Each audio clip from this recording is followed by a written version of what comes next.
रसिक वाचकच्या 124व्या सत्रात आपल्या सर्व रसिक वाचकांचे स्वागत आहे. आ, नेहमी आम्ही वक्त्याचा परिचय करून देताना रसिक वाचकचे वेगवेगळे कार्यकर्ते ती भूमिका पार पाडतात, पण आज मुद्दामून मी स्वतःकडे घेतलं कारण आजच्या वक्त्याचा परिचय खूपच अ, वैविध्यपूर्ण आहे आणि तो मला करायला आवडेल म्हणून मी मुद्दामून माझ्याकडे ते मागून घेतलं.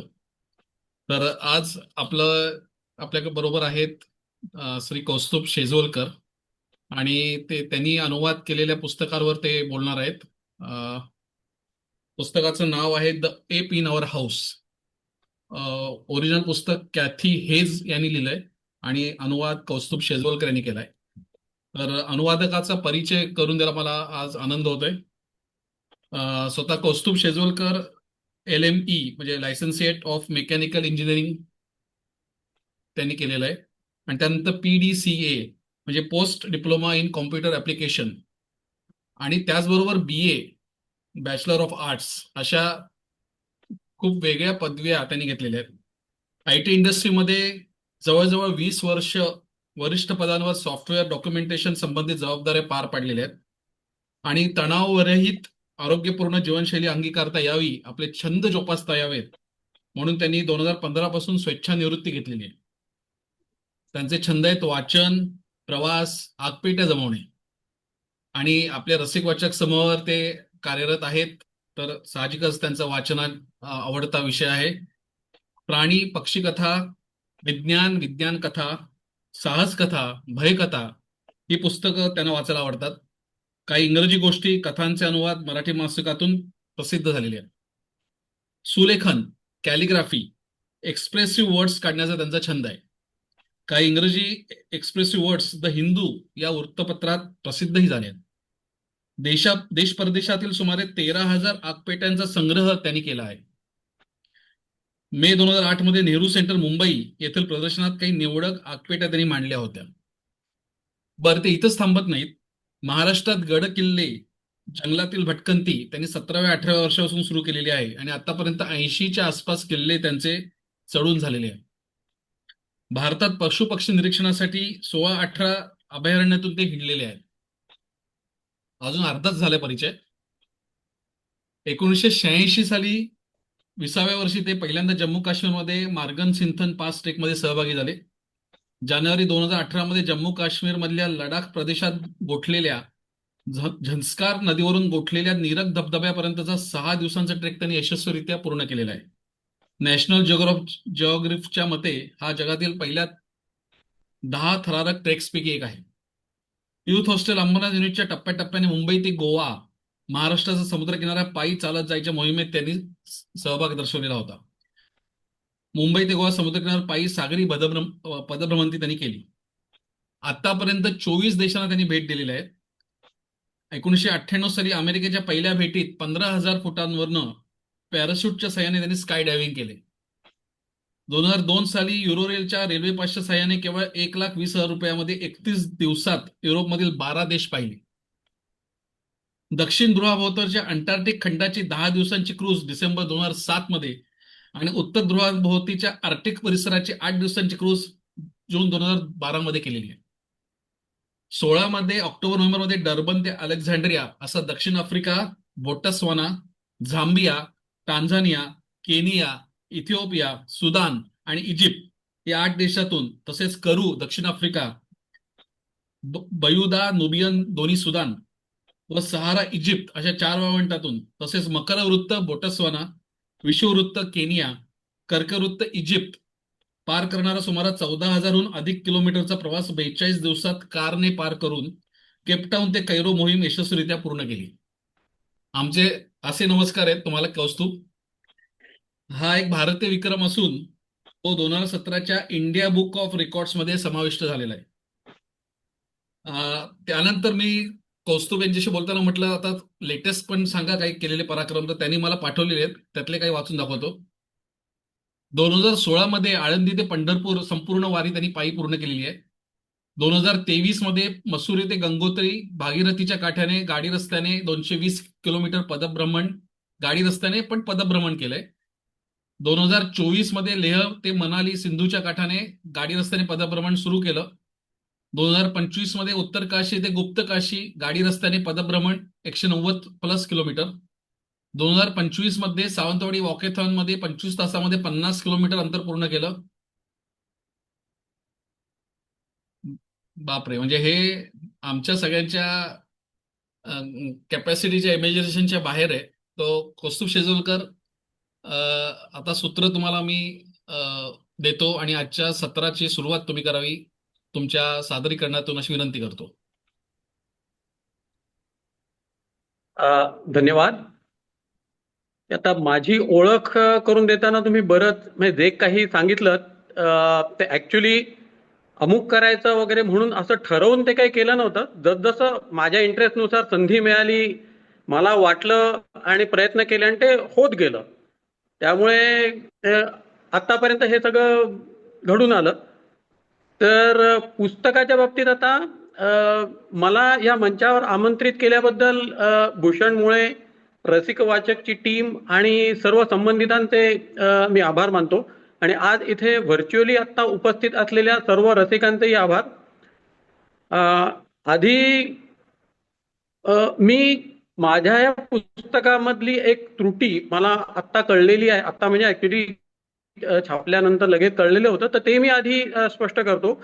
मूळ लेखिकेचं नाव कॅथी हेज असं आहे, म्हणजे HAYES. तर ते चुकून कॅथी डेज असं छापलं गेलेलं आहे. तर ह्या मुद्रण दोषाबद्दल मी क्षमा मागतो. रसिक वाचकच्या या मंचावरती आतापर्यंत कितीतरी दिग्गज लेखक लेखिका येऊन गेले आहेत आणि रसिक वाचकनी मला आज त्यांच्या पंक्तीत बसवलं आहे. पण खरं सांगायचं तर मी मारून मुटकून लेखक झालोय. तर आता हे पुस्तक कसं छापलं गेलं ते मी आधी तुम्हाला सांगणार आहे. ते पुस्तकामध्येच लिहिलेलं आहे, तर ते मी वाचून दाखवतो. आणि त्यावरून मी मारून मुटकून लेखक झालोय असं मी का म्हणतोय ते तुम्हाला त्यातून कळेल. आणि नंतर आपण पुस्तक आणि पुस्तकाच्या विषयाकडे वळू. वाचनाचं वेड हे माझ्यात वंश परंपरेने आलं आहे. माझ्या वडिलांना नाटकांची आवड, तर आईला मराठी कविता कथासंग्रह यांची. त्यामुळे मराठीतील अनेक प्रथितयश नावाजलेल्या नाटककारांची, कवींची, कवयित्रींची, कथाकारांची उत्तमोत्तम मराठी नाटकं, कविता संग्रह, कथासंग्रह माझ्या लहानपणापासून आमच्या घरी होते. त्यांच्या वाटेला मी फार काही गेलो नाही, पण घरच्या वातावरणामुळे मला ही वाचनाची गोडी मात्र लागली. लहानपणी मी मिळेल ते मराठी पुस्तक वाचायचो. मोठा होत गेलो तसतशी इंग्रजी पुस्तकही वाचायला लागलो. आणि इंग्रजी वाचनाचा वेग कमी असल्यामुळे त्यात मी चोखंदळपणा करून साधारणपणे मला आवडतील अशीच इंग्रजी पुस्तकं वाचू लागलो. त्यामुळे हळूहळू मला माझा कल, माझी आवड लक्षात आली. त्यातनं माझ्या लक्षात आलं की मला प्रवास, भटकंती, प्राणी, पक्षी, साहस कथा ह्याबाबतची पुस्तकं आवडतात. प्राणी पक्षी यांची मला आवड होती, त्यांच्याबद्दल उत्सुकता असायची आणि अजूनही आहे. आणि त्यात सुद्धा उत्क्रांतीमधल्या प्राण्यांचे जे काय वृक्ष आपण कल्पतो, तर त्यातल्या आपल्या फांदीवर असलेल्या प्रायमेट्स मधली माकडं किंवा कपी म्हणजे एप्स यांच्याबद्दल मला विशेष कुतूहल होतं. त्यामुळे असंच कधीतरी the ape in our house हे कॅथी हेजने लिहिलेलं पुस्तक माझ्या हातात पडलं, तेव्हा ते मी लगेच घेऊन टाकलं. चिंपांजीच्या पिल्लाला आपल्या घरात प्राणी म्हणून न पाळता आपल्या मुलासारखं वाढवायचा शास्त्रीय प्रयोग करताना आलेले अनुभव या पुस्तकात एखाद्या ललित कादंबरीसारखे लिहिले आहेत. वाचायला घेतलं तेव्हा मी त्या पुस्तकात रंगून गेलो आणि रोज मी जेवढं वाचलं असेल त्यातल्या गमती जमती घरच्यांना सांगू लागलो. त्यांनाही ते आवडू लागलं. तेव्हा माझी आई माझ्या मागे लागली, तू आम्हाला सांगतोय ते खूप छान आहे, वेगळं आहे, हे आणखी लोकांपर्यंत पोचलं पाहिजे, त्यासाठी तू हे लिहून काढ. आता तोंडपाटीलकी करणं वेगळं आणि लिहिणं वेगळं. बरेच दिवस मी टाळाटाळ केली, पण आईने अगदी पिच्छाच पुरवला. त्यामुळे नाईलाजाने बैठक मारून अनुवाद करायला घेतला आणि धडाक्यात म्हणजे धडाक्यात म्हटलं तरीही काही दिवसात 6-7 प्रकरणांचा मी अनुवाद पूर्ण केला. मी तो मला जमेल तसा घाईघाईत लिहिला होता. माझ्या आईने तो सुवाच्य अक्षरात व्यवस्थित फुलस्केपवरती लिहून काढला. आता आईला आणि घरच्या इतरांनाही वाटायला लागलं की हे फक्त आमच्या घरापुरतं किंवा नातेवाईकांपुरतं मर्यादित न राहता कुठेतरी प्रसिद्ध व्हावं. पण माझ्यासारख्या नवख्याचा आणि तोही अशा चमत्कारिक विषयावरचा अनुवाद छापणार कोण? तर व्यंकटेश माडगुळकर हे प्राण्यांबद्दल, निसर्गाबद्दल लिहिणारे म्हणून माझे आवडते लेखक. विचार केला त्यांनाच विचारून बघू. खरं सांगायचं तर आमची ओळख नव्हती, त्यामुळे म्हटलं, मनातल्या मनात मी म्हटलं की फार फार तर काय होईल, ते नाही म्हणतील. पण आश्चर्याची आणि आनंदाची गोष्ट म्हणजे त्यांनी भेटायला बोलवलं. तोपर्यंत लिहून झालं होतं ते बाळ घेऊन मी त्यांना भेटलो. त्यांनी ते वाचायला ठेवून घेतलं आणि काही दिवसांनी फोन करायला सांगितला. फोन करून त्यांना भेटलो तेव्हा त्यांनी काही सूचना केल्या आणि चांगला अभिप्रायही दिला. प्रसिद्धीबाबत त्यांनी निखिल वागळेंचं नाव सुचवलं.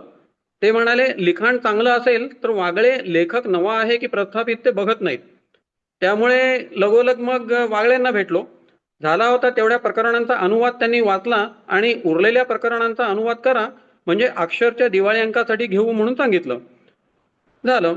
आता डेडलाईन आली, त्यामुळे गडबड उडाली. मी जमेल तिथे जमेल तेवढा वेळ काढून अनुवाद करू लागलो. कितीतरी प्रकरणांचा अनुवाद मी बदलापूरच्या रेल्वे स्टेशनच्या प्लॅटफॉर्मवर बसून केला आहे. त्यावेळेला मी बदलापूरमध्ये नोकरीला होतो.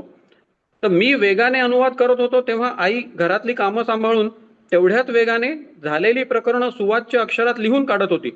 अखेरीस वेळेत अनुवाद पूर्ण करून वाघ्यांकडे सोपवला आणि अक्षर मासिकाच्या 1992च्या दिवाळी अंकात तो अनुवाद the F in our house याच नावाने कादंबरी स्वरूपात छापून आला.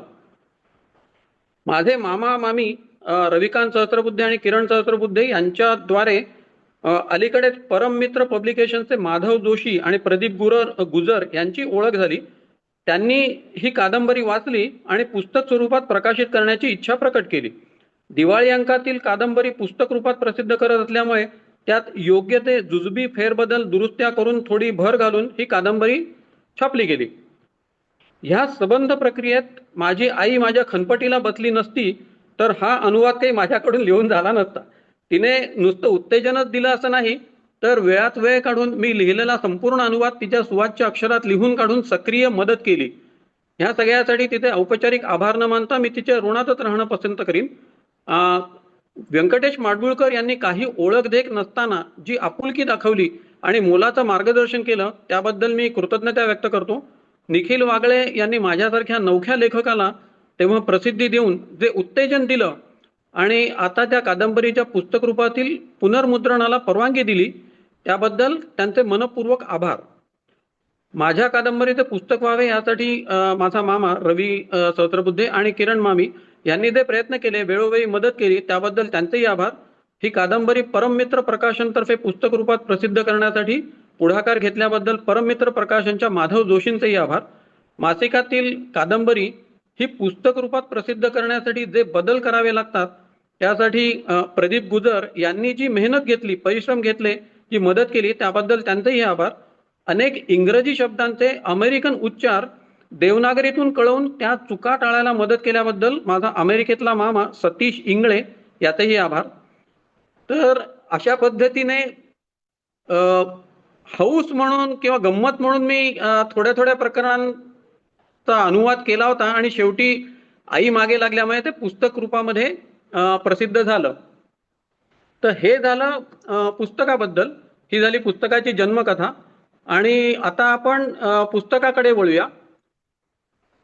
उत्क्रांतीमध्ये आपण मानव ज्या फांदीवरती आहोत त्या फांदीवर प्रायमेट्स, त्या फांदीला प्रायमेट्स म्हणतात. या प्रायमेट्समध्ये लेमूर्स, लॉरीस, टार्सियस, मंकीज, एप्स असे सगळे वेगवेगळे प्रायमेट्स किंवा प्राणी येतात. तर ह्यातली माकडं आपल्याला माहीत असतात पण बाकीच्या प्राण्यांबद्दल फारशी माहिती नसते. आणि त्यातही गिब्बन, ओरांगुटान, गोरिला, चिंपांझी ही नावं आपल्याला निदान ऐकून तरी माहिती असतात. पण वास्तविक उत्क्रांतीच्या दृष्टीने माकडांपेक्षा हे सगळे आपल्याला जास्त जवळ आहे. त्यामुळे त्यांना एक वेगळा शब्द आहे, त्यांना एप्स असं म्हणतात आणि मराठीमध्ये त्यांना कपी असं म्हणतात. तर पुस्तक जे आहे ते कॅथी हेजने लिहिलेलं आहे तिच्या प्रयोगावरती आधारित. तर ती स्वतः प्रायमेट्स लॅबोरेटरीमध्ये काम करत असल्यामुळे तिन्ही पुस्तकामध्ये, मूळ इंग्रजी पुस्तकामध्ये योग्य रीतीने एप्स हा शब्द वापरलेला आहे, पण त्याच्यासाठी शब्द आहे म्हणून अट्टाहासाने कपी हा शब्द वापरला तर तो तेवढासा मराठीत रुळलेला नाहीये. त्याच्यामुळे पुस्तकामध्ये मी एप्सच्या ऐवजी माकडं हा शब्द वापरलाय, पण प्रत्यक्षामध्ये विकी किंवा पुस्तकातली जी काही माकडं म्हणून म्हटलेली आहेत ते सगळे एप्सच आहेत. आणि कपींपैकी चिंपांझी आणि मानव यांच्यामधली 95% जास्त गुणसूत्र समान असतात. म्हणून उत्क्रांतीच्या दृष्टिकोनातून चिंपांझी हे आपले सगळ्यात जवळचे नातेवाईक आहेत असं म्हणता येईल. त्यामुळेच चिंपांझी हे माणसा एवढेच बुद्धिमान असावेत, पण केवळ ते मानवी समाजात न राहता जंगलात वावरत असल्यामुळे माणसापेक्षा कमी बुद्धिमान राहत असावेत अशी शंका या पुस्तकाची लेखिका कॅथी हेज आणि तिचा नवरा कीथ ह्या 2 सायकोलॉजिस्टना होती. आता ह्या शंकेचं निरसन करायचं शास्त्रीय मार्ग म्हणजे एखाद्या चिंपांजीला मानवी समाजात माणसासारखं वागवायचं आणि वाढवायचं. तर त्यांच्या प्रयोगासाठी तेच त्यांनी केलं, पण त्यांचा हा प्रयोग शास्त्रीय अभ्यासासाठी असला आणि त्यांच्या निरीक्षणांवर आधारित काही शोध निबंधही त्यांनी वेळोवेळी निरनिराळ्या सायंटिफिक जर्नल्समधनं प्रसिद्ध केले असले तरी चिंपांजी वाढवतानाची पहिल्या 3 वर्षातली त्यांची निरीक्षणं, त्यांचे अनुभव हे या पुस्तकात कॅथीने सामान्य वाचकांसाठी एखाद्या ललित कादंबरीसारखे दिले आहेत. आता हे पुस्तक 3 विभागातल्या वेगवेगळ्या प्रकरणातून तिने हे अनुभव मांडले आहेत. पहिल्या विभागात पहिल्या 18 महिन्यातील अनुभव, दुसऱ्या विभागात त्यानंतरच्या 18 महिन्यातील अनुभव, तर तिसऱ्या विभागात शास्त्रीय माहिती दिली आहे.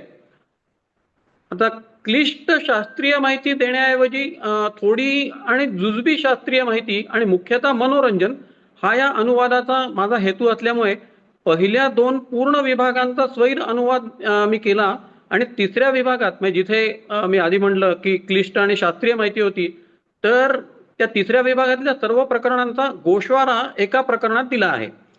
आणि जिज्ञासूंसाठी लेखिकेने अधिक माहितीसाठी सुचवलेल्या पुस्तकांची यादी शेवटी स्वतंत्रपणे वेगळ्या प्रकरणात दिली आहे. आणि मला स्वतःला ह्या विषयात इंटरेस्ट असल्यामुळे मूळ पुस्तकात नसलेली पण मला माहीत असलेली आणि मी वाचलेली जी काही पुस्तकं आहेत ती मी त्यात पुन्हा ऍड केलेली आहेत. हे मूळ पुस्तकापेक्षा जरा जास्तीची संबंधित भर मी अनुवादामध्ये घातलेली आहे. अभ्यासासाठीच्या कॅथीच्या नोंदी जरी रोजनिशीच्या स्वरूपातल्या असल्या तरी 1-2 अपवाद वगळता सगळी प्रकरणं कॅथीने केवळ कालानुक्रमे न लिहिता कधी एखादी घटना तर कधी एखादं निरीक्षण यांच्या अनुषंगाने कथा या स्वरूपात लिहिली आहेत. मात्र या कथा किंवा प्रकरणं ढोबळ मनाने कालानुक्रमे येतील ही काळजी तिने घेतली आहे.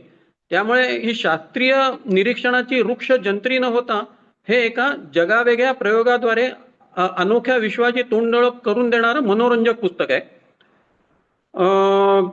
आता मराठीमध्ये आपण एक वाक्प्रचार वापरतो, कावळा बसायला आणि फांदी मोडायला एकच गाठ पडली म्हणून.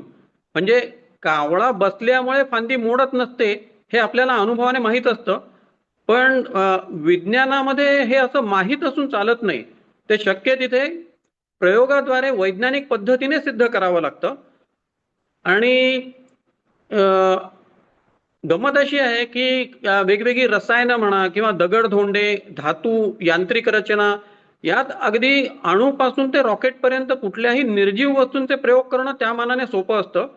बऱ्याचदा तिथे समीकरणं, सूत्र असतात आणि महत्वाचं म्हणजे कोणाच्या भावभावना विचार नसतात, त्यामुळे हे प्रयोग सरळसोट असतात.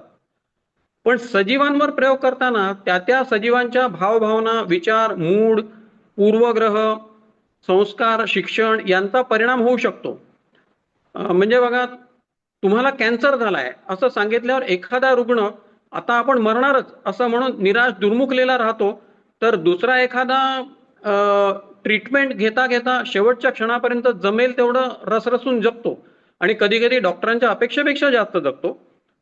तर हे जरा काय म्हणता येईल तसं दुःखद किंवा निराशाजनक उदाहरण झालं. आपण जरा जास्त थ्रिलिंग उदाहरण घ्यायचं म्हटलं तर समजा एखादी T20ची मॅच चालली आहे, 15व्या ओव्हरच्या शेवटच्या चेंडूवर 9वी विकेट पडली आहे आणि आता शेवटच्या 5 ओव्हरमध्ये 8 रन्स पर ओव्हरच्या रन रेटने जिंकायला 40 रन हवे असतील, तर एखाद्या टीमचे ते शेवटचे 2 बॅट्समन तिकडे ग्राउंडवरती असतील, ते कदाचित म्हणतील की झालं आता सगळं संपलं, शेवटची जोडी आहे आपली आणि 8 रन्स पर ओव्हरचा स्ट्राईक रेट पाहिजे, त्यामुळे ते कदाचित हातपाय गाळतील.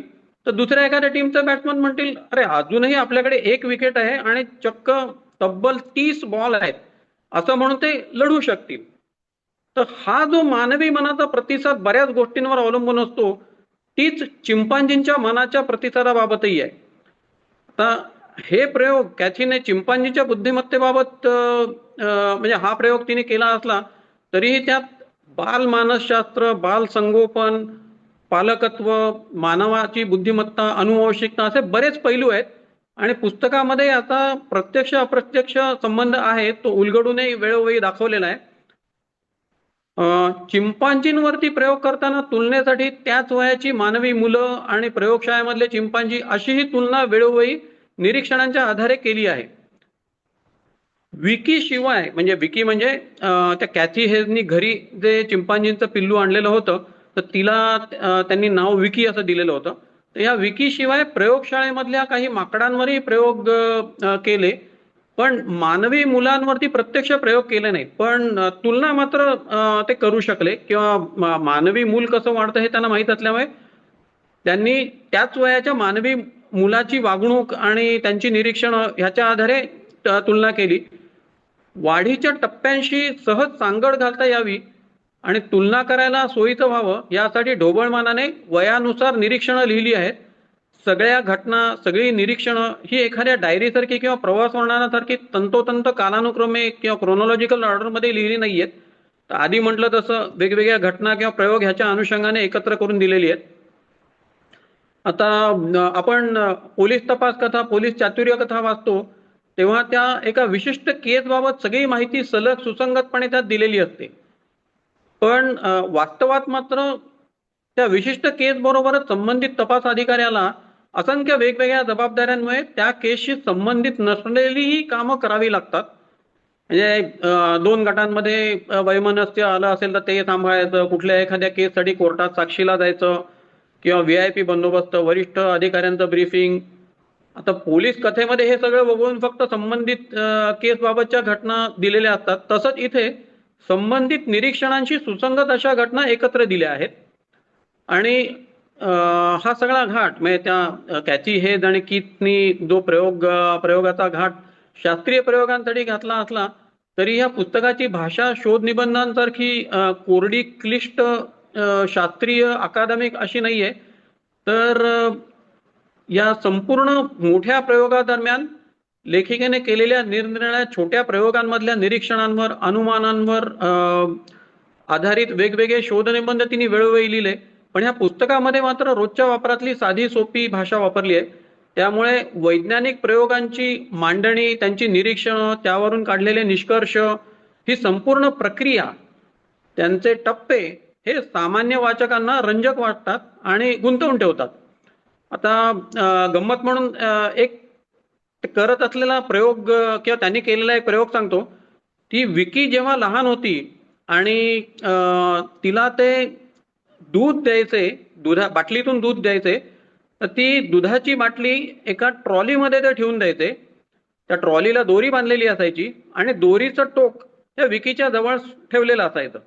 अपेक्षा ही की दोरी ओढून त्या दोरीच्या दुसऱ्या टोकाला बांधलेली ट्रॉली तिने आपल्या जवळ ओढून घ्यायची आणि मग त्या ट्रॉलीमध्ये ठेवलेली बाटली उचलून त्यातनं दूध प्यायचं. तर आता ही गोष्ट जन्मतः कोणाला माहित नसते. म्हणजे चिंपांजीच्या पिल्लाला हे माहित असतं की आपण आईला घट्ट पकडून ठेवायचं. त्याच्यामुळे ती विकी जी आहे ती अगदी लहान असल्यापासून कॅथीला अगदी एक बोट किंवा थोडासा भाग तिचा तावडीत सापडला तरी पण त्याला घट्ट धरून असायची. पण दुधाच्या बाटलीसाठी ट्रॉली ओढणं हे जन्मतः काही तिला माहित नसतं. त्याच्यामुळे त्या अनुभवातनं तिला प्रयत्नपूर्वक प्रयोग करून ते शोधायला लागतं. ती दोरी धरून आपल्याकडे ओढली की ती ट्रॉली आपल्याकडे येते आणि मग त्यातनं बाटली येते. हे तिला कळल्यानंतर आता पुढचा प्रयोगाचा टप्पा असा असतो की तिला हँड आय कोऑर्डिनेशन हे बरोबर येतं की नाही हे कळण्यासाठी की एक ट्रॉली बाटली असलेली आणि रिकामी ट्रॉली अशा दोन ट्रॉल्या ठेवून त्यांच्या दोऱ्या तिच्यापाशी ठेवल्यानंतर तिला हे कळलं पाहिजे की ज्या ट्रॉलीमध्ये बाटली आहे त्या ट्रॉलीची दोरी धरून ओढायची तर ती आपल्याला दुधाची बाटली आपल्या जवळ येते. तर हे आपोआप कुणाला कळत नाही. ती रॅन्डमली ओढून बघायची आणि जेव्हा तिच्याकडे ओढली जायची दुधाची बाटली त्यावेळेला ती प्यायची. पण हळूहळू तिच्या लक्षात आलं की ज्या दोरीला ताण आहे ती दोरी ओढली तर आपल्याकडे येते. आता ताण आहे हे हा एक भाग झाला, पण ताण हा याच्यापेक्षा जास्त योग्य रीतीने ओळखण्यासाठी त्यांनी काय केलं, मग दुधाच्या बाटलीच्या वजना एवढं वजन दुसऱ्या रिकाम्या ट्रॉलीमध्ये ठेवलं. रिकाम्या म्हणजे दुसऱ्या ट्रॉलीमध्ये ठेवलं. आता काय झालं की दोन्ही दोऱ्यांचा ताण सारखा आला. म्हणजे आता तिला हे बघायला लागायचं की दोरी कशी गेलेली आहे आणि दुधाच्या बाटलीची ट्रॉली असणारीची दोरी कुठे आहे आणि ती दोरी फक्त धरून ओढली तर आपल्याकडे येणार. ताण आहे म्हणून दुसऱ्या बाटलीत म्हणजे दुसऱ्या ट्रॉलीची दोरी ओढली तर तिला फक्त ती वजन असलेली ट्रॉली मिळणार आहे आणि दूध मिळणार नाहीये. त्यामुळे मग तिला आता दोरी कशी गेलेली आहे आणि दुधाच्या बाटलीला बांधलेली दोरी कुठली आहे, तिचं आपल्याकडचं टोक कुठलं हे बघून मग त्यानुसार ओढायचं. हे जे काही आहे बघून त्यानुसार शिकायचं आणि त्यानुसार ऍक्शन घ्यायची. हे तिला येतं की नाही किंवा किती काळात ती हे शिकते हे सगळं त्यांनी प्रयोगातून बघितलं. आणि ही गोष्ट मानवाच्या मुलाच्या बाबत पण खरी आहे. ह्या गोष्टी माणसाचं मूल सुद्धा काही जन्मता शिकून येत नाही, ते त्याला प्रयोगातूनच शिकायला लागतं. ते असे त्यांनी वेगवेगळे प्रयोग केले. अर्थात काही प्रयोग आपल्याला इतर ठिकाणाहून ऐकून माहिती असतात. म्हणजे एखादी वस्तू त्यांच्या हाताच्या टप्प्याच्या बाहेर असेल तर काठीच्या साह्याने ती ओढून घ्यायची. हे काठी तिकडे ठेवलेली असते आणि केळं त्यांच्या टप्प्याच्या बाहेर असतं तर काठीने ते ओढून घ्यायचं हा एक भाग झाला. किंवा त्याच्याही पेक्षा पलीकडे असेल तर दोन काठ्या एकमेकात बसणाऱ्या असतील तर त्या दोन एकमेकांमध्ये बसवून मग ते ओढून घ्यायचं. हे जे आहे ते हळूहळू चिंपांजीचं पिल्लू शिकतं. तर असंच त्यांनी वेगवेगळे प्रयोग करून त्यांना नेमकं कुठच्या टप्प्यावरती काय येतं, कितपत येतं आणि ते त्याच टप्प्यावरच्या म्हणजे वयाच्या त्याच टप्प्यावरच्या त्यांच्या लॅब मधल्या इतर चिंपांजींना त्यातने त्या गोष्टी किती येतात हे ते प्रयोग करू शकायचे. पण माणसाच्या मुलांवरती मात्र अर्थात ती माणसाची मुलं असल्यामुळे त्यांच्यावरती काय त्यांना प्रयोग करता येते नाहीत. पण अनुभवातनं त्यांना कल्पना असायची. इतरांच्याकडचे अनुभव ऐकून त्यांनी हे केलेलं असायचं. तुलनेसाठी अभ्यासासाठी वापर केलेला असायचा. तर हे जे काही आहे हे हळूहळू त्यांनी निरनिराळ्या प्रयोगातून तिला काही गोष्टी शिकवल्या. ती काय करते हे बघितलं, त्याची निरीक्षणं ठेवली आणि ती असं का करत असेल हे अंदाज बांधले. मग वेगवेगळ्या इतर चिंपांजींबरोबर ताडून बघून ते अंदाज बरोबर आहेत का त्यात सुधारणा करायच्यात हे त्यांनी केलं. तर ह्याच्यामध्ये बऱ्याच वेगवेगळ्या त्यांनी गोष्टी केल्या. पहिली त्यांची अडचण होती म्हणजे अर्थात कुठच्याही माणसाच्या मुलाच्या बाबत पण आपली मुलं वाढवताना पण आपल्याला अडचणी येतात. तशी ती एक पॉटी ट्रेनिंगचं पण त्यांनी ट्रेनिंग दिलं ते ती शिकली. नंतर वेगवेगळ्या खेळण्यांनी खेळणं हे ती शिकली. आता ती चिंपांजी असल्यामुळे तिची खेळणी बऱ्याचदा वेगळी असायची. पण तिच्या बुद्धीला चालना मिळेल अशी त्यांनी काही खेळणी डिझाईन केली आणि तिला खेळ दिले होते. त्याच्या आधारे तिच्या बुद्धिमत्तेचा विकासही होईल आणि ती नेमकी काय टप्प्यापर्यंत कुठपर्यंत शिकू शकते आणि काय काय करू शकते हे त्यांनी बघून त्यातनं त्यांचे अंदाज बांधले आणि प्रयोग केले. त्याचबरोबर गमतीची गोष्ट म्हणजे काही काल्पनिक खेळणी तिने शोधून काढली होती. म्हणजे खेळणं म्हणजे जसं आपली माणसाची लहान मुलं खेळताना भातुकली खेळताना काल्पनिक खाऊ असतो आणि मग त्याचा कुकर लावतात मुलं आणि मग त्यातनं ते प्लेटमध्ये वाढला जातो आणि मग तो सर्वांना भाग घेणाऱ्यांना सर्व केला जातो. तो खाऊ काल्पनिक असतो. तर तसं विकी सुद्धा म्हणजे ती चिंपांजी सुद्धा काल्पनिक खेळण्याने काही वेळेला खेळलेली आहे. तर ते त्यांनी निरीक्षण नोंदवलेलं आहे. असे काही गोष्टी ज्या आहेत त्या कॉमन आहेत म्हणजे त्या माणसामध्येही असतात आणि चिंपांजींमध्ये आहेत आणि काही गोष्टी चिंपांजींमध्ये स्पेसिफिकली आढळ आहेत त्यातही तिने नोंद घेतलेली आहे. याचबरोबर त्यांनी तिला कपडे घालायला शिकवलं, चमच्यानी जेवायला शिकवलं, स्ट्रॉनी लिक्विड प्यायला शिकवलं आणि हे सगळं ती शिकली. कोडी सोडायला शिकवलं, लोकांमध्ये वावरायचं. आता माणसाचं मूल हळूहळू घरी येणाऱ्या पाहुण्यांबरोबर त्यांच्यामध्ये मिसळून इतरांच्या मध्ये लोकांच्या देखत कसं वागायचं आणि घरी आपल्या असताना कसं वागायचं हे शिकतं. तर तसंच ती सुद्धा शिकली. नंतर ह्या सगळ्यांशिवाय सगळ्यात त्यांचा महत्वाचा अजून एक प्रयोग होता म्हणजे बोलायला शिकवायचं. कारण बोलायला लागल्यानंतर माहिती ज्ञानाची देवाणघेवाण करायचं पूर्णपणे नवीन मार्ग नवीन चॅनेल उपलब्ध होतो आणि त्यातनं ते माहिती मिळवतात, ज्ञान मिळवतात. तर ह्या बाबतीमध्ये मात्र त्यांना खूप प्रयत्न करायला लागले आणि त्यांच्या लक्षात आलं की माणसाच्या स्वरयंत्रापेक्षा चिंपांजीचं स्वरयंत्र वेगळं असतं आणि त्यामुळे त्यांना शब्दोच्चार करायला फार अडचणीचं पडतं. पण तरीही त्यांनी त्यांच्या मर्यादेमध्ये त्यांना शक्य होतं ते प्रयत्न करून तिला काही मोजके शब्द बोलायला शिकवले आणि बऱ्याच अंशी तिला त्या शब्दांचे अर्थही बरोबर माहीत होते. पण असे 3-4 शब्दांच्या पलीकडे ती विशेष शब्द उच्चारायला काही शिकली नाही. पण एकंदरीत हे जे काही त्यांनी निरनिराळे तिच्यावरती प्रयोग केले, तिच्या वागणुकीची निरीक्षणं केली आणि घरी आलेल्या पाहुण्यांशी ती कशी वागते, इतरांशी ती कशी वागते, बाहेर त्यांना ते वेळोवेळी घेऊन गेले. म्हणजे काही वेळेला ते प्रवासाला गेले.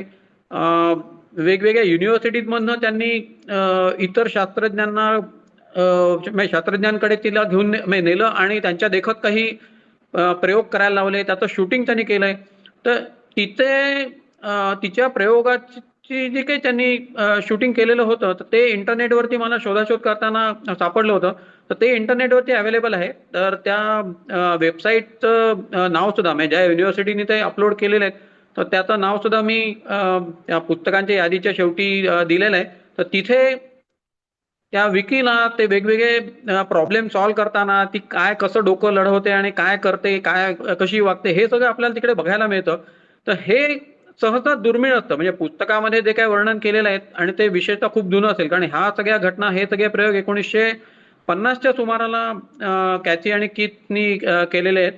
तर एवढे 80 वर्षांपूर्वी ते प्रयोग सुदैवाने त्यांना ते शास्त्रीय पद्धतीने प्रयोग करायचे असल्यामुळे तिच्या वागणुकीचे त्यांनी काही मुद्दामून शूटिंग सुद्धा केलेली आहे. तर त्यातली काही काही त्यांनी शास्त्रज्ञांपुढे सादर केले. त्यातली काही व्हिडिओ शूट्स वगैरे असे सगळे इंटरनेटवरती अवेलेबल आहेत. तर ह्या सगळ्या ह्याच्यातनं हे अतिशय वेगळ्या विषयावरचं असं हे एक पुस्तक आहे आणि इथे आता सांगताना कदाचित ते मी पूर्णपणे त्याला न्याय देऊ शकलो नसेल. पण वाचताना त्यात बऱ्यापैकी मजा येते. म्हणजे निदान मला तरी आली होती आणि आतापर्यंत ज्यांनी वाचलं त्या बहुतेकांचं म्हणणं आहे.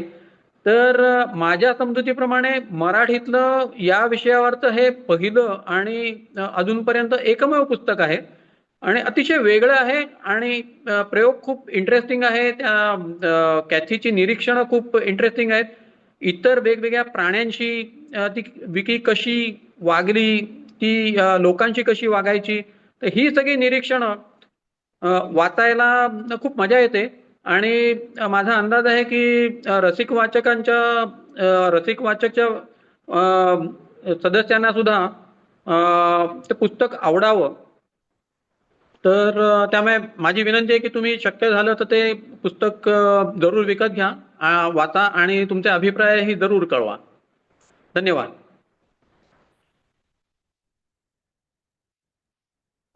धन्यवाद कौस्तुभजी. आम्हाला ते तुम्ही जे सांगितलेत काही निरीक्षणं त्यात नमूद केलेली आहेत ललित कादंबरीच्या स्वरूपात, तर काही निरीक्षणाबद्दल ऐकायला आवडेल. अ, निरीक्षणांबाबत म्हणजे ती काय काय करते म्हणजे दिवसभरामध्ये तिच्या हालचालींची निरीक्षण म्हणजे एका टप्प्यावरती तर असं व्हायचं की कॅथी म्हणजे लेखिका आणि विकी ह्या दोघी घरी असायच्या.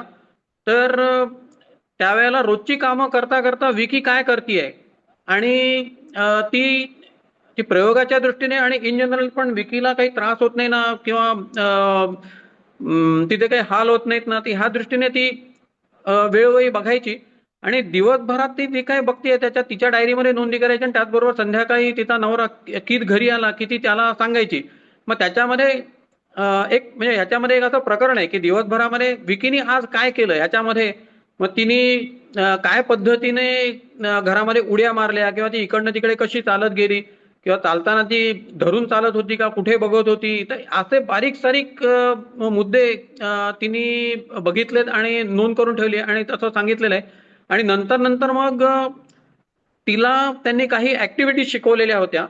तर त्याचा सराव करण्यासाठी त्या दोघी खास बसायच्या. तर त्यावेळेला मग ती काय करते, कसं ते हँडल करते त्यावेळेला आणि ह्या प्रयोगाच्या बाबतीमध्ये चिंपांजीच्या बाबतीमध्ये ह्या दोघांची अडचण अशी होती की त्यांना बेंचमार्क असा काही नव्हता. म्हणजे विकी जे करते आहे हे तिच्याच वयाचं इतर कुठलंही चिंपांजीचं पिल्लू असंच वागेल का? चिंपांजी विकी ही चिंपांजी त्यांच्या घरात वावरत असल्यामुळे तिच्या त्या अपब्रिंगिंगमुळे तिच्यात बदल झाला आणि म्हणून ती करते हे त्यांना माहीत नसायचं. पण त्यामुळे आपल्या निरीक्षणातून काही निसटू नये, त्यामुळे ते बारीक सारीक गोष्टी बघून मग त्याची कारणमीमांसा काय असेल ह्याच्यावरती चर्चा करायची. आता ह्याच्यामध्ये ती विकी एखादी गोष्ट कशी करतीये, त्यात तिला काय अडथळे आले, त्याच्यावरती तिने काय मात केली आहे, कशा पद्धतीने केली आहे, तर हे सगळं हे केलेलं त्यात दिलेलं आहे.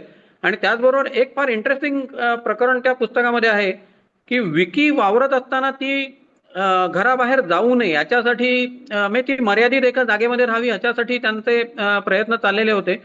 तर त्यावेळेला कॅथी आणि किथ ह्या दोघांनी ती तिथनं निसटून जाण्यासाठी काय काय मार्गाने जाऊ शकेल हे त्यांनी विचारपूर्वक हे केलेलं होतं की हा इथून ती अशा पद्धतीने जाईल, तिथून ती त्या पद्धतीने जाईल, म्हणून त्यांनी ते सगळे तिथे मार्ग बंद करायचा प्रयत्न केला. पण गमतीची गोष्ट म्हणजे ह्या सगळ्यावरती मात देऊन तिने वेगवेगळे दरवेळेला म्हणजे यांच्या लक्षात आल्यानंतर ती अजून एका काहीतरी मार्गाने बाहेर निसटायची. मग त्यांच्या लक्षात येतं अरे इथं अशी पण जाऊ शकते, मग त्यांनी तो मार्ग बंद केला की ती बघायची आणि तरी ती ती ते स्वतःला चॅलेंज असल्यासारखं बघायची आणि मग ती अजून एखादा नवीन मार्ग शोधून काढते. असं करत करत ती गेली. तर हे जे सगळं आहे ते त्याच्यात की कॅथीने निरीक्षणाद्वारे आणि काही गोष्टी प्रत्यक्ष बघून त्यात मध्ये लिहिलेल्या आहेत.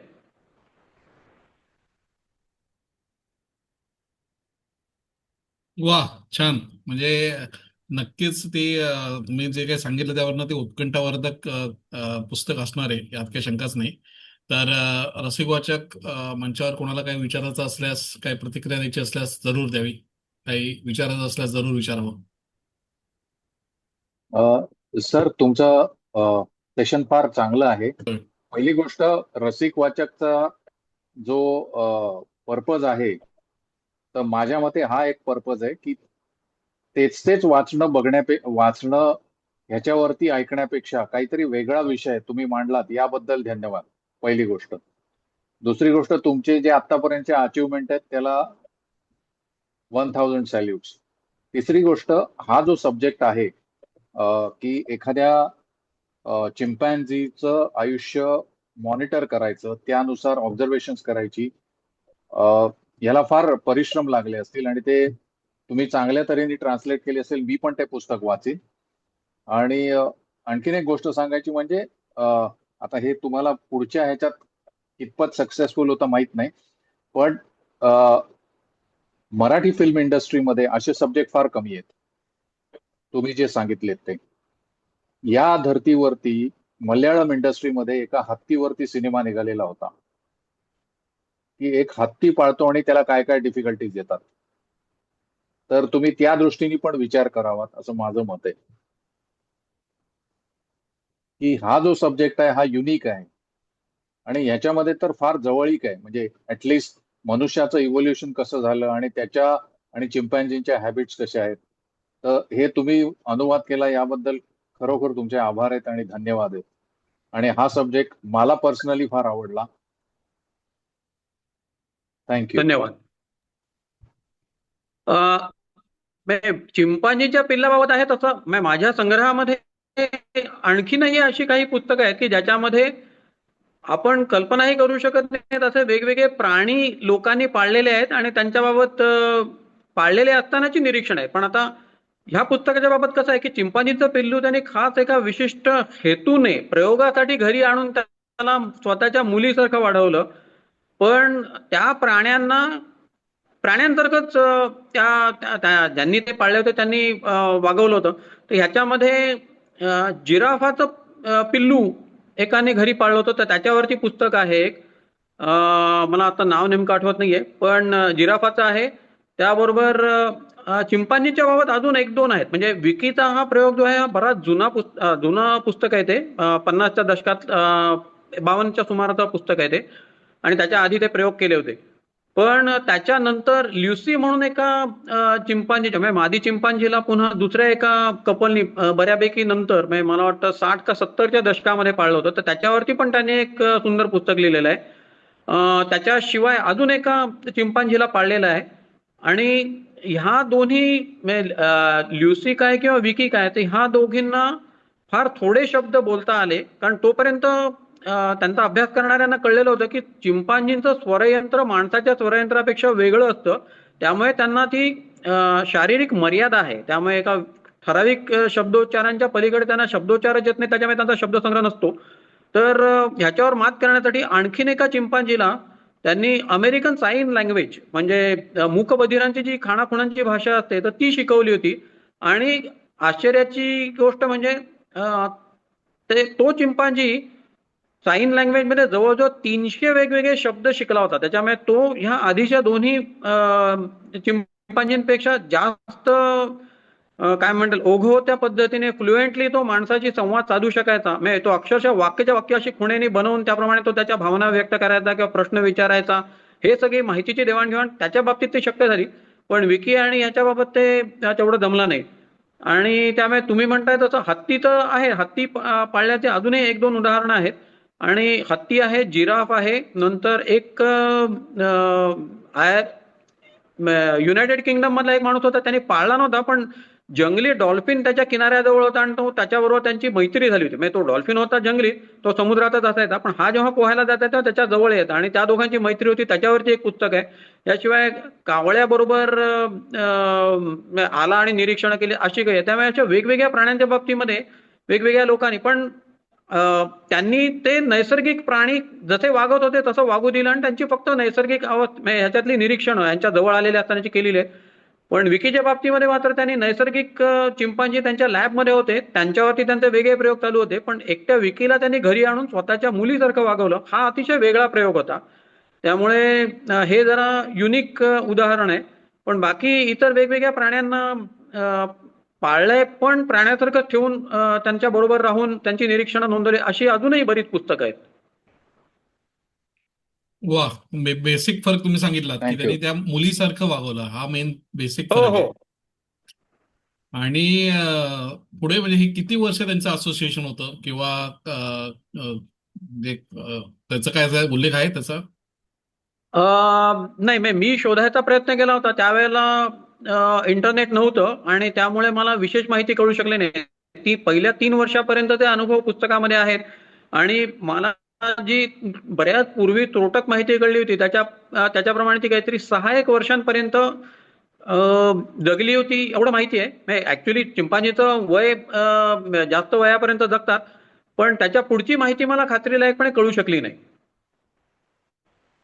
सर ती वेब लिंक पाठवा ज्याच्यावरती हे व्हिडिओ शूटिंग आहे. तुम्ही जे मी इंटरनेटवरती त्यांनी त्या काळात केलेले व्हिडिओ अपलोड केलेले आहेत. म्हणजे काही युनिव्हर्सिटीजमध्ये त्यांनी जाऊन तिथं सादरीकरण केलं, तिथल्या शास्त्रज्ञांनी निरीक्षण केलं, त्यावेळेला त्यांनी शूट केलेले होते ते व्हिडिओ. आणि विकी आणि कॅथीने त्यांच्या घरी असताना शूट केलेले काही व्हिडिओ, असे वेगवेगळे व्हिडिओ. आता मला माहित नाही, कारण मी शोधलो होतं त्यावेळेला इंटरनेटच्या सुरुवातीच्या काळामधली ही गोष्ट आहे. म्हणजे 90च्या सुमाराला 90 नाही 2000च्या सुमाराला मी बघितलं होतं. त्यावेळेला युट्यूब एवढ्या प्रमाणात नव्हतं. तर त्या युनिव्हर्सिटीच्या खाजगी वेबसाईटवरती ते व्हिडिओ मला मिळाले होते आणि त्याची URL त्याची लिंक मी पुस्तकात दिलेली होती. तर माझा अंदाज आहे युट्यूबवरती आता ते अवेलेबल झाले असावेत. आता तुम्ही आतापर्यंत दिलेली, माझं नाव शुभानंद आतगावकर, म्हणजे तुम्ही दिलेली माहिती आणि सगळं ऐकल्यानंतर अचंबितच व्हायला होतं. फक्त मला एक प्रश्न आहे की त्यांनी जेव्हा हे चिंपांजीचं पिळू पाळलं त्यावेळेला म्हणजे त्यांनी प्रयोगासाठी पाळलं, तर त्या देशात तिकडे काही परमिशन वगैरे घ्याव्या लागल्या किंवा काही प्रॉब्लेम आले का? कारण आपल्याकडे भारतात असं काही करायचं म्हटलं तर कदाचित प्रॉब्लेम येऊ शकतील. जंगली प्राण्यांना घरी आणून क्रुएल्टी वगैरे सगळे हे आहेत, तर त्यांच्या बाबतीत काही आलं होतं का आणि त्यांनी काही लिहिलंय का? त्यांच्या बाबतीत आलं नसणार, त्यांनी पुस्तकामध्ये उल्लेख केलेला नाहीये. पण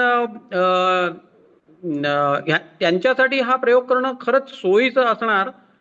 एक तर काय की पुस्तक 1952 सालचं आहे, त्याच्या काही वर्ष आधी त्यांनी ते प्रयोग केलेले आहेत, म्हणजे 50च्या आधी. तर त्यावेळेला पेटा वगैरे माझा अंदाज आहे एवढी सक्रिय नसावी, हा एक मुद्दा. दुसरी गोष्ट म्हणजे ते दोघंही येर्क्स लॅबोरेटरी ऑफ प्रायमेट बायोलॉजी म्हणून एका इन्स्टिट्यूटमध्ये नोकरीला होते. तिकडे चिंपांजी आणि इतर प्रायमेट्सवरती प्रयोग केले जायचे. त्यामुळे ह्यांनी जेव्हा त्यांच्या प्रयोगाची कल्पना त्या येर्क्स लॅबोरेटरी ऑफ प्रायमेट बायोलॉजीच्या डायरेक्टरना सांगितली तर त्यांनाही ती कल्पना आवडली आणि त्यांच्या त्या डायरेक्टरने ज्यांना परमिशन दिली आणि ह्यांना घरी घेऊन जाता येईल असं चिंपांजीचं पिल्लू त्यांनी निवडून दिलं होतं. तर हे सगळं लक्षात घेता एकतर कसं आहे की हे तिकडे नोकरीलाच होते. इथला डायरेक्टर ह्या प्रयोग करायच्या विचारांचा बाजूचा होता. त्याला ह्यातल्या शास्त्रीय प्रयोगाबद्दलची त्यालाही उत्सुकता होती आणि कुठेतरी करणं गरजेचं होतं. पण कदाचित असं वाटणार की लॅबोरेटरीचा डायरेक्टर असला तरी तुमच्या घरी ह्याला नेऊन वाढवा असं डायरेक्टर सांगू शकणार नाही त्यांच्या एम्प्लॉईजना. पण एम्प्लॉई कोणीतरी स्वतःहून जर का घेऊन जायला तयार आहे तर त्या नियमांमध्ये जे काही बसवणं शक्य आहे तसं बसवून त्यांनी ते पॉसिबल केलं असं निरीक्षणांसाठी आणि प्रयोगात चिंपांजीच्या आणि त्या अनुषंगाने माणसाच्या बुद्धिमत्तेबद्दल काहीतरी नवीन माहिती आतापर्यंत माहित नसणारे काहीतरी करू शकेल. कारण प्रयोगच जगा वेगळा होता. तर असं सगळं असल्यामुळे आपले एम्प्लॉईजच प्रयोग करायला तयार आहेत म्हटल्यानंतर त्यांनी जे काही कायदे कानून त्याच्यासाठी अडथळे असतील ते कदाचित त्याच्या परीने दूर केले असतील. पण त्याचा स्पष्ट उल्लेख पुस्तकात नाहीये. पण पिल्लाची निवड कशी झाली आणि त्याने कुठलं पिल्लू घेतलं ह्याचा उल्लेख पुस्तकाच्या सुरुवातीला आहे. तिथेच त्यांनी सांगितलं. इथं डायरेक्टरने स्वतःहूनच त्यांना लॅब दाखवली त्यावेळेला हे पिल्लू तुम्हाला बहुधा न्यायला मिळेल असं म्हणून सांगितलं आणि तिथून त्यांनी ते आणलं घरी. त्यामुळे तुम्ही म्हणता त्या अडचणी त्यानंतरच्या काळामध्ये नक्कीच आता कोणालाही करायच्या म्हटलं तर येईल हे साहजिकच आहे.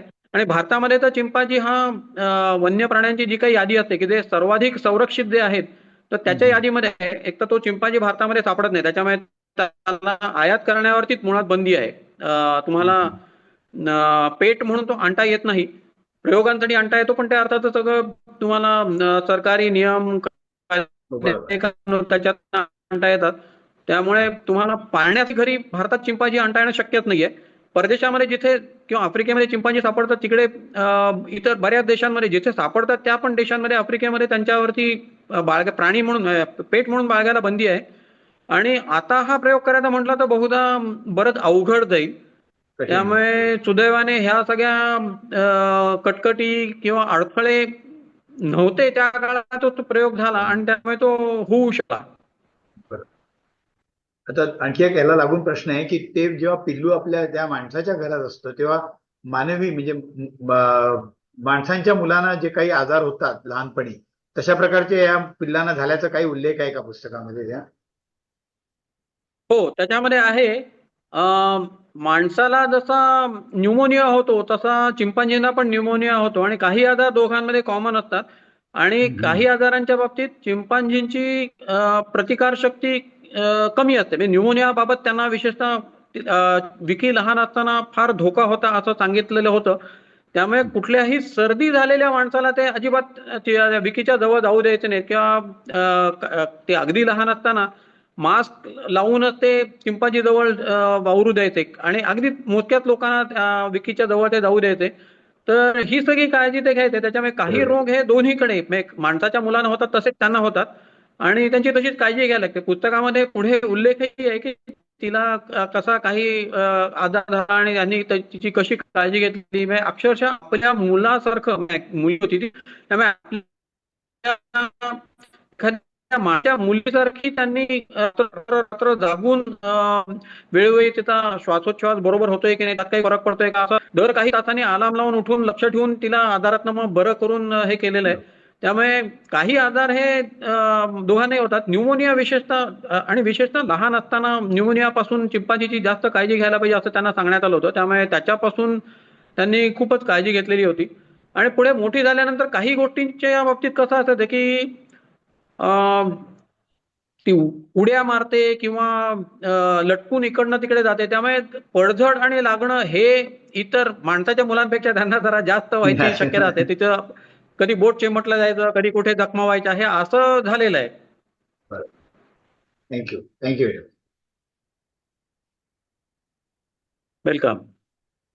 मी आता आणि इथे त्यांनी जसं चिंपांजी आणि माणसाचं मूल अशी तुलना केली आहे तसं चिंपांजी म्हणजे घरात वाढवलेलं चिंपांजीचं पिल्लू आणि लॅबोरेटरीमध्ये असणारी इतर घरात न वाढवलेली चिंपांजीची पिल्लं ह्यांच्यामध्ये असं त्यांना ते बऱ्यापैकी चांगल्या पद्धतीने तुलना करायला मिळायची की त्याच्यामुळे नेमकं काय फरक आहे हे त्यांना बघता यायचं. आणि याचबरोबर चिंपांजीचं म्हणजे त्या विकीचं इतर प्राण्यांबरोबरचं वागणं आणि ती त्यांना कसं हँडल करते किंवा त्यांना कसं तोंड देते हेही त्यांना बघायला मिळालं. म्हणजे ते जिथे राहत होते तर त्यांच्या आवारामध्ये मांजरं यायची, तर ही विकी त्या मांजरांच्या ज्या मागे लागायची आणि त्यांच्याकडे ऍक्च्युली कॅचीची सासू आणि सासरे जे आले होते त्यापैकी सासऱ्यांना मांजरं खूप आवडायची आणि ते मांजरांना घेऊन बसलेले असले की विकी एकदम असं हात पाय आपटत त्यांना घाबरवण्यासाठी जोरात एकदम कुठून तरी पळून यायची, उड्या मारायची आणि त्यांची धावपळ नुसती व्हायची आणि मध्ये पळापळ व्हायची. त्यामुळे मांजरांच्या मागे ती लागायची आणि त्यांना पळवून लावायची. काही कुत्र्यांच्या बाबत ती हल्ले करायला जायची, पण काही कुत्रे तिला भारी पडायचे. एका कुत्र्याशी तिची चांगली मैत्री झाली होती. एका कासवाशी तिची मैत्री झाली होती. त्यांच्या आवारात वावरणाऱ्या डुकरांबरोबर ती इंटरॅक्ट करायची. असे इतर प्राण्यांबरोबर पण ती कसं इंटरॅक्ट करते ह्याची पण त्यांनी निरीक्षण केलेली आहेत आणि वेळोवेळी दिलेली आहे. सापांची तिला भीती वाटायची, त्याच्यामुळे हे सगळं त्यात दिलेलं आहे. म्हणजे सापाच्या बाबतीमध्ये ह्या घरात बसलेल्या असताना बाहेर त्यांच्या अमेरिकेमध्ये त्या होत्या फ्लोरिडामध्ये, तर तिकडे रॅटल स्नेक म्हणून एक साप, हो. भयंकर विषारी साप आहे. आणि रॅटल म्हणजे आपला लहान मुलाचा खुळखुळा असतो, तर Right. तसं त्याच्या शेपटीची रचना असते. त्याच्यामध्ये ते शेपूट हलवली की ते खुळखुळा, म्हणजे आपल्या इथले साप जसं दुसऱ्याला येणाऱ्या प्राण्याला वॉर्निंग देण्यासाठी हे करतात, उच्छ्वास फुटकार सोडतात टाकतात. आणि फिस फिस करून त्यांना हे करतात, वॉर्निंग देतात. तर तसा तो रॅटल स्नेक खुळखुळा वाजवतो आणि वॉर्निंग देतो. तर ह्या घरात बसलेल्या असताना कॅथीला आवाज यायचा नाही, पण कधी कधीच्या विकीला आवाज यायचा खुळखुळाचा. आणि मग तिच्या लक्षात येतं, ती असं तिकडे कुठेतरी आवाजाच्या दिशेने बघायला लागली हातातलं सगळं काम थांबवून, की मग कॅथीच्या लक्षात येतं अरे ती काहीतरी कुठेतरी लक्ष द्यायची. म्हणून तिने टावकारून कान लक्षपूर्वक ऐकल्यानंतर तिला जाणवायचं हा इकडे रॅटल स्नेकचा आवाज आहे म्हणून. तर असं काही हे आहे, म्हणजे इतर प्राण्यांशी पण इंटरॅक्ट करायची, तर त्याची निरीक्षणं त्याच्यामध्ये दिलेली आहेत. तर मी आता रसिक वाचक तर्फे शुभानंद आजगावकरांना विनंती करतो की आजच्या सत्राचे सादर करते कौस्तुभ शेजवळकर यांचे आभार मानावेत. आज येऊन आम्हाला या एक अनोख्या विश्वात फिरवून आणलं आणि पुस्तकासंदर्भात पहिलं म्हणजे ते इंग्रजी पुस्तक आहे हेच कोणाला कळलं नसतं, फार थोड्या लोकांना कळलं असतं. ते तुम्ही मराठीत आणलं आणि ते एवढं सगळं करून आणलं. आणि त्याहीपेक्षा पलीकडे मला आवडलं तुमचं की तुम्ही अगदी व्यंकटेश पासून माडगुळकरांपासून ते आमच्या प्रदीप गुजरांपर्यंत प्रत्येकाचं उल्लेख केलात की या सगळ्या आईचा स्वतःच्या हे कौतुकास्पदच आहे सगळं. आणि आज एवढा वेळ देऊन तुम्ही, कारण तुम्हाला पकडणं फार कठीण आहे असं भूषण सांगत होता की तुम्ही काय ते साधू 3 दिवस एका गावात राहत नाही, तसं तुम्ही ते त्याच्याही पेक्षा कमी दिवस एका गावात असता. तर अशा माणसाला पकडून इथे आणणं, हे करणं आणि त्यानंतर त्यांनी एवढं आम्हाला सगळी माहिती मिळवून देणं, हे सगळं यासाठी खरोखरच आपल्या रसिक वाचक समूहाच्या वतीने मी तुमचे मनपूर्वक आभारी आहे. धन्यवाद तुम्हाला हे सगळं दिल्याबद्दल. आणि भूषण, जर याच्यामध्ये 1 मिनिट 2 मिनिटं मी 125व्या विषयी बोलू का? हो हो, चालेल चालेल. तर कौस्तुभजी, तुमचा हा 124वा प्रोग्राम होता आपला आणि आता आपला 125वा प्रोग्राम येतोय. मी सगळ्यांसाठीच सांगतोय, 125वा आता आपला प्रोग्राम जो होईल, म्हणजे सत्र होईल जे, हे 11 जुलैला आहे. आणि आतापर्यंत अशा तुमच्यासारख्या नामवंत लोकांनी सगळी आतापर्यंत इथली सत्र सगळी केलेली आहेत. 75वं फक्त आपण हॉल घेऊन केलं होतं.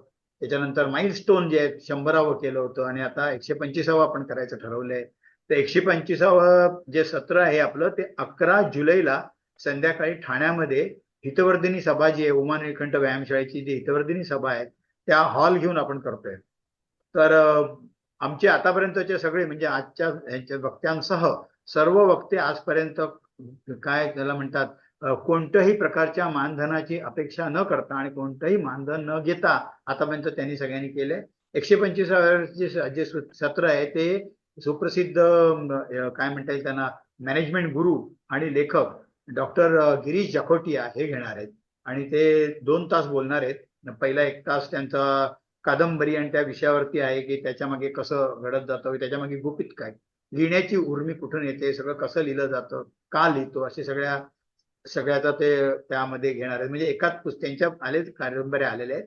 आणि त्याच्यानंतर ते उरलेलं दुसरा जो पार्ट आहे, तर ते बेसिकली कॉस्ट अकाउंटंट आहेत आणि बजाजमध्ये शिकवायचे एवढे वर्ष, त्यामुळे त्यांचं मॅनेजमेंटचे ते फिनान्शियल मॅनेजमेंटचे विशेषतः गुरु आहेत. तर ते त्या विषयामध्ये बोलणार आहेत. अशी 2 सत्र त्यांची होणार आहेत. आजच्या या 124व्या सत्राचा एक फायदा घेऊन मी सगळ्यांना विनंती करतो की आम्ही परत एकदा येत्या 2-4 दिवसात आम्ही लोकांना अपील करू. कारण हे जे जरी वक्ते आपल्याकडनं काहीही घेत नसले तरी तो हॉलमध्ये कार्यक्रम करणं म्हटलं की बराच मोठा खर्च असतो आणि त्या खर्चासाठी आम्ही सगळ्या आमच्या वाचकांना विनंती करतोय. मागे एकदा त्यावर्षी थोड्या दिवसापूर्वी बोलणं झालं होतं. तर आपल्याकडनं जे जे काही सगळ्यांना शक्य आहे तो स्वेच्छानिधी जर सगळ्यांनी दिला तर आपण हा कार्यक्रम चांगल्या पद्धतीने करू शकतो आणि असे माइलस्टोन कार्यक्रम चांगल्या करत चला असं आपल्या अनेक वाचकांनी आपल्याला सांगितले. समोरच्या सदस्यांनी विशेषतः हा विषय आमचे मित्र सुहास मेंदळे त्यांनी काढला होता की तुम्ही का करत नाही 125वा. तेव्हा मी म्हटलं होतं की करायला हरकत काही नाही पण थोडं खर्चिक असतं. तर आजच्या या तुमच्या सुंदर या कार्यक्रमानंतर मी थोडासा वेळ तुमचा घेतला आणि हे सगळ्यांना सांगायची इच्छा होती माझी की बाबा हे आपण 125वा करायचं आहे त्यासाठी एक थोडी सगळ्यांनी मदत करावी म्हणजे आपण अधिक चांगल्या पद्धतीने करू. आणि हे जे काय म्हणतात अग्निहोत्र काय कुंड सुरू केलेला आहे यज्ञ आमच्या भूषणने वगैरे 1 पासून 5-6 वर्षापासून सुरू झालेला आहे तो असाच पुढे चालत राहावा यासाठी सगळ्यांचे प्रयत्न सगळ्यांची मदत लागेल. सगळ्यांना पुन्हा एकदा विनंती करतो आणि तुमचे कौतिकजी आज पुन्हा एकदा आभार. अतिशय सुंदर तुमचा कार्यक्रम झाला. आता तुम्हाला युट्यूबवरती आल्यानंतर अनेकांचे येतीलच. अनेक जण नव्याने वाचतील ते पुस्तक आणि नवीन प्रश्न तुमच्यापर्यंत जरूर येतील. सगळ्यांना पुन्हा एकदा आज जे सगळे जमले त्या सर्वांचे पुन्हा एकदा आभार. धन्यवाद. धन्यवाद.